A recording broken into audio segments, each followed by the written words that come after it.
Hey, friends, thanks for listening to the podcast. I want to talk to you today about emotions on sales and coaching calls. I wasn't planning to share this message on the podcast this week. In fact, I had a different episode altogether lined up to talk about today, and I'll bring that forward in a few weeks. But what I know is for me, I'm having an emotional day. Some of you know Dan Miller, or you've heard me speak about Dan Miller, and he's a friend of mine. He's a mentor. He's someone who I respect and love in the coaching marketplace. A great leader and a great man.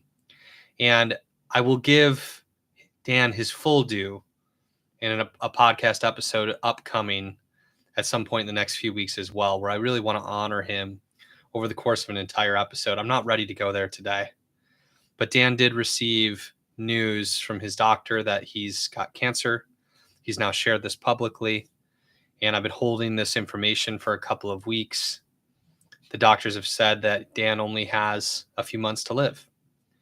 And that's heavy for me. It's been on my heart. It's been on my mind. Like I said, I'll share more about that and actually process that and share some of the amazing lessons I've learned from Dan about business and life on an episode coming soon. But today I want to talk about emotion on sales calls, coaching calls, and speaking engagements. Because what do we do when we feel overcome with emotion?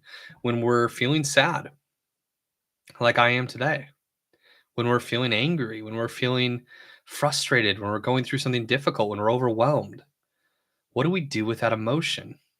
On the flip side, what do we do with the emotion of feeling excited or happy or overjoyed?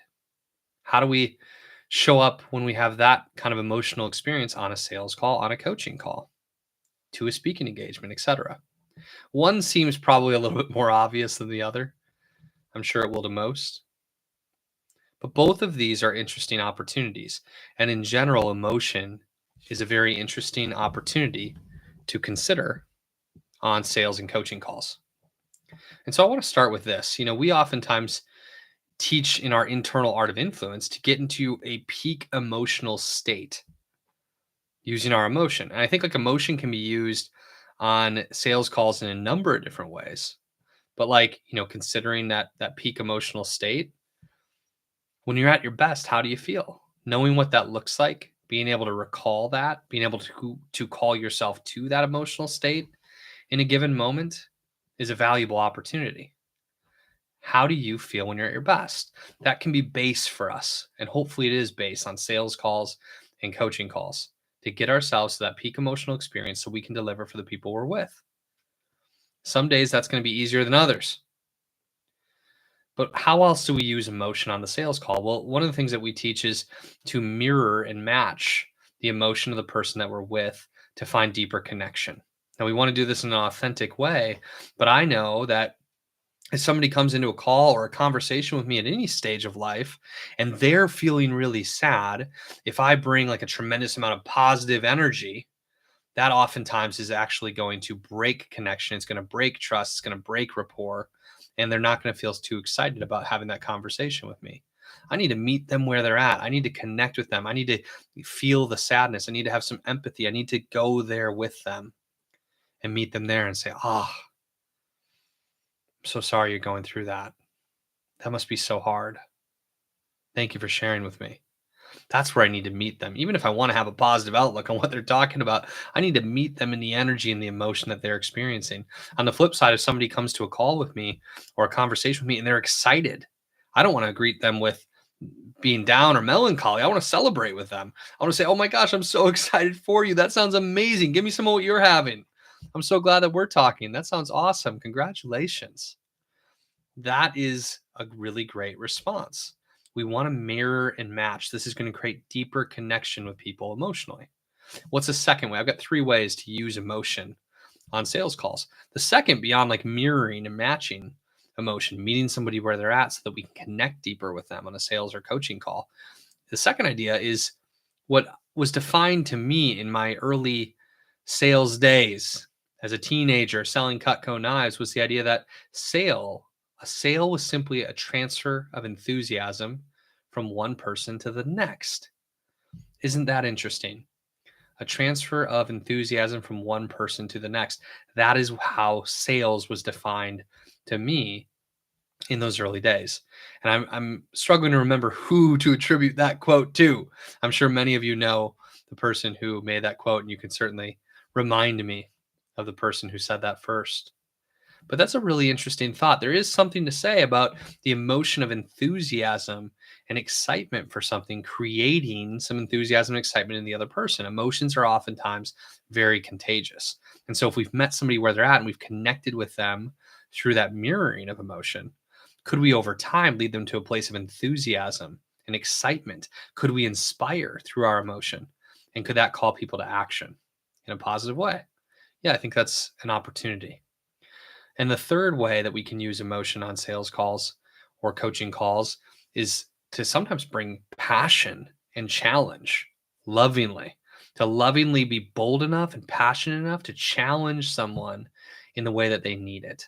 Now, this is oftentimes more subtle than I think when done well than you might imagine. So it's not like this over the top kind of passion and emotion, but there's a certain certainty, a certain passion, a certain kind of like emotion of challenge and boldness and courage that we can bring to the call when we're selling, when we're coaching, that can be exactly what a person needs in that moment. Now, part of developing your emotional intelligence is recognizing how other people are feeling, recognizing the emotion in yourself and in others, and figuring out what's needed at any given moment. What is the emotion that's appropriate and needed for this person right now? And oftentimes it's not that analytical where you're thinking through it. Emotion on its own is it's intuitive more than anything else, but you know when to bring that deep connection of mirroring emotion versus when to bring a little bit extra enthusiasm to the conversation to inspire versus when to bring a little bit extra passion or certainty or challenge to the conversation to help people become who they were meant to become, to take that next step, etc. And so that the second thing I want to share is like my emotion that I want to bring when I'm at my best. And for me, like the emotion that's most appealing to me in the marketplace is calm, loving, peaceful confidence. In fact, a great model of this is Dan Miller. Calm, loving, peaceful confidence. That kind of emotional state just makes me feel safe. It makes me feel excited. It makes me feel comfortable and it inspires me. I like that. I like the calm confidence. There's an energy to it too, but I like it to be a little bit more calm. And so I want to show up that way when I can, when it's appropriate. I want to have range, but that's really what I want to live at emotionally. I think that's a great emotional state for a sales call or a coaching call. And for different personality types, yours might look different than that. But here's what I want to invite you to consider when you're not in a peak emotional state, because our emotion is contagious. How we feel will affect how other people feel. When we feel more confident, they're going to probably feel a little bit more confident. We feel a little bit more bold or faithful. Our clients or prospects are probably going to be feeling a little bit more bold, a little bit more faithful. If we're enthusiastic, they'll probably feel some of that enthusiasm, right? Especially if we've connected with them first, we can pace and lead, and our emotion will affect the people around us. And so if we know that, that's why we're intentional about our emotional state and showing up in a state that can help people make big decisions, help people take massive action that can change people's lives. Like we need a peak emotional state and a fair amount of energy to do that well. What do we do when we don't have that emotion? When we don't have that state to serve people at the highest level? We're like our natural emotion, what we're going through, what we're experiencing in our life is less than that emotional state. What are our options? And so today, in this moment, I'm feeling that, man. I'm just feeling a weight. I'm feeling a sadness. I'm feeling a heaviness. I feel like I could step away from the computer and cry. And yet, I've made a commitment to show up and record this podcast episode. So what do? I think there's three options. When you've got a heavy emotion that you're processing, three things to consider in regards to sales calls and coaching calls specifically, but really in so many different areas of our life, so many different calls or responsibilities that we've committed to. The first is to choose to overcome the emotional state and to reach our peak emotional state so that we can deliver. And the way to do that is through pre-call ritual, right? So we've taught this before on the Internal Art of Influence, having a pre-call ritual, something you do for 1 or 2 or 3 or 5 minutes right before the sales call, right before the coaching call. I guarantee you can raise your emotion to that peak state if you're committed enough to doing so. What would be required of you? Well, it depends. Each of us is different. What turns our emotions on is going to be different from person to person. And you might have a different set of pre-call ritual activities that you're going to need when you're already in a darker place or a sadder place, or like your emotions are a little bit heavier or a little bit more mixed up. Like if you're further away from your peak emotional state, you might require a little bit more time or a little bit more focused energy to get to that peak emotional state for the call. For me, oftentimes it's prayer. It's standing up. I happen to be sitting right now because I am intentionally wanting to sit my emotion a little bit with you. But if I want to get into my peak emotional state, I would stand up. I would pray. I would speak affirmations. I'd make my arms big. I'd take really deep breaths, many of them, fast, in and out my nose. Like weird stuff. I move my body in a weird way. But like that movement and that oxygen and the prayer and the affirmations and the words and the space with God, like that brings me there. That brings me to the place of peak emotional state. And I know right now in this moment where I'm coming to you a little bit tender, I could get into a peak emotional state if I needed to. I guarantee you I could. And sometimes that's what I need to do. I've got an important sales call lined up. I've got an opportunity. I've got a brand new client's first coaching call. I sometimes, no matter how I'm feeling, I just need to show up and get into peak state for that prospect, for that client, for that person. I need to be at my best for them. And I know I can summon that even when I'm in a tender emotional place. The second thing to note is sometimes the appropriate thing to do is to simply transparently and authentically share our emotion. And we can build trust through a transparent, authentic, vulnerable emotion and sharing that emotion with the person that we're with or with the people that we're with. And so I'm choosing to do that on this podcast episode to share with you how I'm feeling. And that I'm not at a peak emotional state, that I'm feeling sad, that I'm feeling like emotionally heavy right now, that I'm thinking about my friend. And there are times that that's going to build trust. And that's the right thing to do. We need to learn when to discern this, right? I also talked to somebody on a sales call a couple of weeks ago who said, I got on a couple of group calls with this other coach. I paid a lot of money for this program. And it was very clear within the first couple of calls that it's like he needed coaching from us.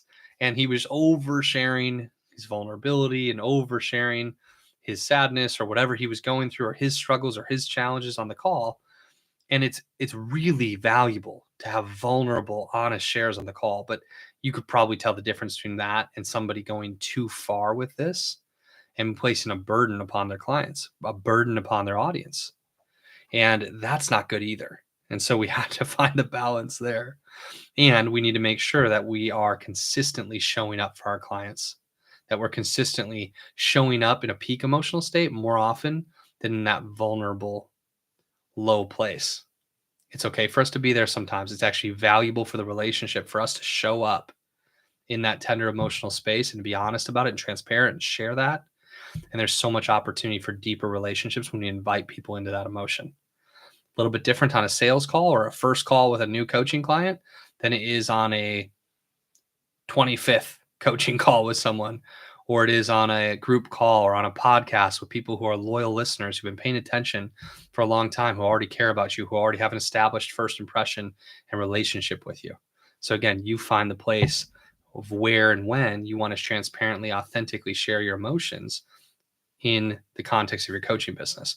Now, we should all be authentically, transparently, vulnerably sharing our emotions with someone, maybe your spouse, maybe your counselor or therapist, maybe a close friend, etc. It's a really healthy thing to do. But we're talking about this in the context of business. Sometimes that's the thing to do, sometimes not so much. And for the same exact audience, it might vary based on the emotions that you're experiencing and the frequency with which you've brought those emotions forward. And the third option is to just cancel or reschedule the call. I want you to know that it's okay sometimes to not be okay as a coach, as a human being, as an entrepreneur, as a salesperson, as a leader. It's okay to have some days where you can't bring it. It's okay to have a day where you reschedule all of your calls and you crawl back under the covers. I want to give you permission to do that when it's appropriate for you. Again, we can't do that too much either. We have to be able to show up. People are going to depend on our consistency. But there are times where that's the right thing to do. And so I want to invite you to those options. Pre-call ritual, get into a peak emotional state, or intentionally, transparently, authentically share your emotion. Or third option, occasionally, just reschedule, give yourself grace, and show up better next time. God bless you all. Have an amazing day. I'll talk to you more soon.